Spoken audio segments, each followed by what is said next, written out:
September 10-നകം തിരഞ്ഞെടുപ്പും വോട്ടെണ്ണലും പൂർത്തിയാക്കി പുതിയ ഭരണസമിതി മട്ടന്നൂരിൽ നിലവിൽ വരേണ്ടതുണ്ട്. ഇതിനായുള്ള പ്രാഥമിക നടപടിക്രമങ്ങൾ പുരോഗമിക്കുകയാണ്. വാർഡ് വിഭജനവും പോളിംഗ് സ്റ്റേഷനുകളുടെ തിരഞ്ഞെടുപ്പും പൂർത്തിയാക്കി കഴിഞ്ഞു. 35 വാർഡുകളാണ് ഇത്തവണയുള്ളത്. കഴിഞ്ഞ തവണത്തേക്കാൾ ഒരു വാർഡ് പുതുതായി വന്നു. പട്ടികജാതി സംവരണം ഉൾപ്പെടെ 19 വാർഡുകളാണ് സംവരണ വിഭാഗത്തിലുള്ളത്. മെയ് 30-നകം സംവരണ വാർഡുകളുടെ നിർണയം കൂടി പൂർത്തിയാകുന്നതോടെ തിരഞ്ഞെടുപ്പിനായുള്ള ആദ്യഘട്ട നടപടിക്രമങ്ങളെല്ലാം പൂർത്തിയാകും.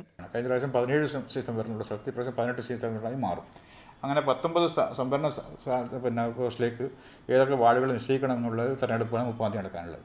അതോടുകൂടി നമ്മൾ ഈ ബേസിക്കായി വരുന്ന മറ്റു കാര്യങ്ങൾ പൂർത്തിയാകുകയും പിന്നെ നമ്മൾ വോട്ടർ പട്ടികയിലേക്ക് കടക്കുകയുണ്ട്. 54.65 ചതുരശ്ര കിലോമീറ്റർ വിസ്തീർണമുള്ള മട്ടന്നൂർ നഗരസഭയിൽ 2015 കണക്കുപ്രകാരം മൊത്തം 34,195 വോട്ടർമാരുണ്ട്. അന്തിമ വോട്ടർ പട്ടിക വരുമ്പോൾ ഇതിൽ കുറച്ചുകൂടി വോട്ടർമാരുടെ എണ്ണം കൂടും. ജൂൺ 5-ന് കരട് വോട്ടർ പട്ടിക പ്രസിദ്ധീകരിക്കും. തുടർന്ന് ആഗസ്റ്റ് അവസാന വാരത്തിലോ സെപ്റ്റംബർ തുടക്കത്തിലോ തിരഞ്ഞെടുപ്പ് നടത്താനാണ് ഇലക്ഷൻ കമ്മീഷന്റെ തീരുമാനം.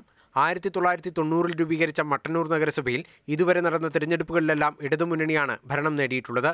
കണ്ണൂർ അന്താരാഷ്ട്ര വിമാനത്താവളം സ്ഥിതി ചെയ്യുന്ന മൂർഖൻപറമ്പ് ഉൾപ്പെടുന്ന മട്ടന്നൂർ നഗരസഭയിലെ തിരഞ്ഞെടുപ്പ് ഫലം ഒരു വർഷം പൂർത്തിയാക്കിയ പിണറായി സർക്കാരിന്റെ പ്രവർത്തനങ്ങളുടെ വിലയിരുത്തലാകും.